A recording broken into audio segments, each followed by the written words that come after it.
The fighting nerds are no longer undefeated. Carlos Prates vs Ian Machado Garry has just wrapped up at UFC Kansas City, with Garry getting back into the win column and masterclassing Prates in a decision victory. So we need to talk about Garry versus Prates. But before we get into that, we're Punch Talk going to bring you daily combat sports videos. So if you enjoy the content, be sure to leave a like and subscribe to help support the channel. So going into this fight, Carlos Prates and the fighting nerds in general have just had so much momentum coming into the UFC. All the four guys have been on an absolute tear, massive winning streaks with the likes of Carlos Prates himself, then Gene Silva, Mauricio Ruffy, and Caio Borralho at middleweight. But recently, some of them have been taking some big step-ups in competition. Most recently, Gene Silva just took on Bryce Mitchell and stopped him in the second round via a ninja choke. Caio Borralho is in the top mix at the middleweight division, and Carlos Prates took on a former undefeated young hungry contender in Ian Garry, nicknamed the Future. And to say the least, it definitely did not go Carlos Prates' way, and honestly kind of a lackluster and underwhelming performance from Prates,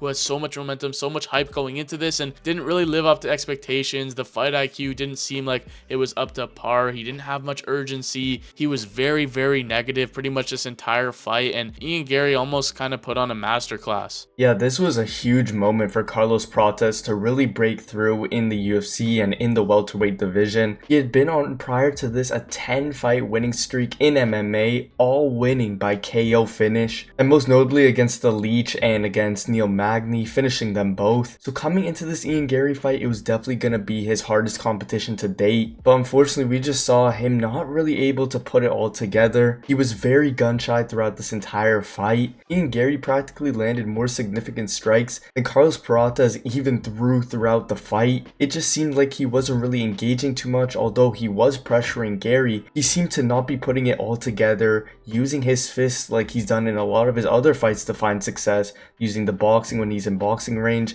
and mostly he would settle with kicks to the body and the occasional low or high kick. But other than that, we didn't see much from him, other than quite good takedown defense, being able to stuff majority of Ian Garry's takedown attempts. But on the feet, it just seemed like Prates didn't have any answers for Garry's striking. Garry used his movement very well, preventing Prates from ever getting comfortable and ever being able to set his base and his feet. And Ian was able to mix it up with head kicks, takedown attempts, and with his boxing a bit as well, and just seemed like overall the much more versatile fighter in this fight. Yeah, and with Prates being very negative, you gotta also chalk that up to just the level increasing slowly but surely. This isn't another Neil Magny or an easy fight in the welterweight division. No, Ian Garry has fought some of those top guys. He's fought the Michael Venom Pages, who is a very well decorated striker, one of the best at welterweight. He obviously had that close fight against Shavkat Rakhmonov in his last fight before this, so he's no pushover. He has good grappling. That's how he beat MVP, and we've seen holes in Garry's striking in that fight against MVP, but Prates definitely wasn't able to replicate that whatsoever.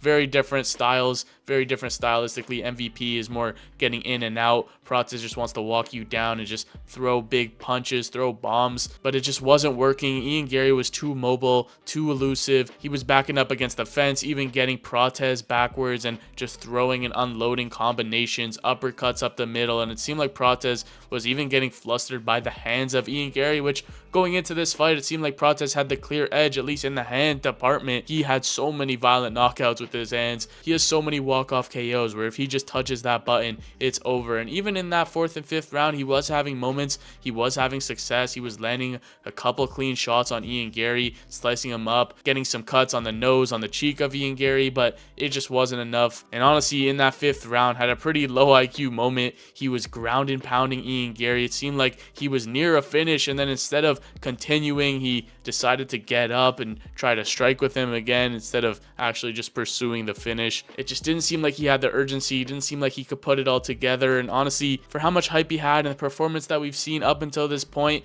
it is an unfortunate way to take his first loss in the UFC. But this was always going to be a tough fight stylistically for Prates. The wrestling from Ian Garry, the striking, he is one of the most well-rounded guys at welterweight. And there were still a lot of unknowns going into this of Prates' ability in terms of wrestling, in terms of cardio. So going 5 rounds is going to be a good experience, but it wasn't the greatest performance. Yeah, at least something that Prates was able to show was some of his cardio, as coming into this fight, his first 5-round fight, it was going to be a big question whether his lungs could hold, considering that he's smoking cigarettes all the time, drinking alcohol.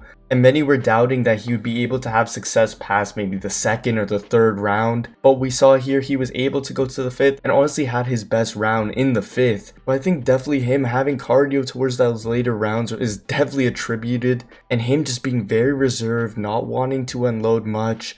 And it was honestly just odd to see, as he would have Ian Garry backed up. And typically in previous fights, those would be situations where he would most definitely throw with his hands, using his boxing. And this time we just saw him very hesitant. Obviously some credit to Ian Garry is warranted, using his movement to be more elusive and get Prates guessing. But overall, it was just a lackluster performance. And the biggest shame of it all is we saw when he did throw and when he did catch Garry, he hurt him.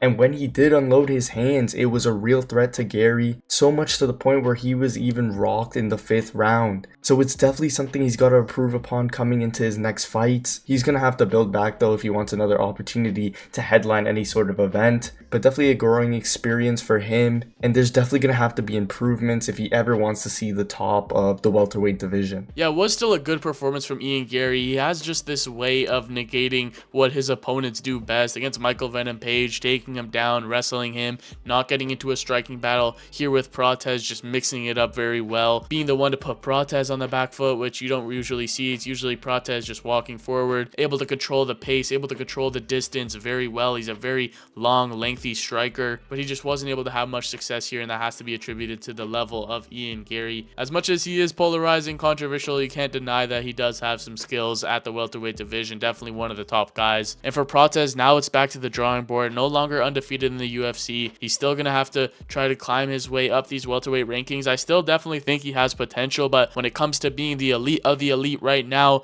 doesn't seem like that's going to be the case, at least for the foreseeable future. Obviously he can improve, but he is 31 years old. So far going into this fight, the Fighting Nerds were 19-0 in the UFC, on their way to 20-0, but this fight does halt it, with Prates taking the first loss in the Fighting Nerds' journey so far.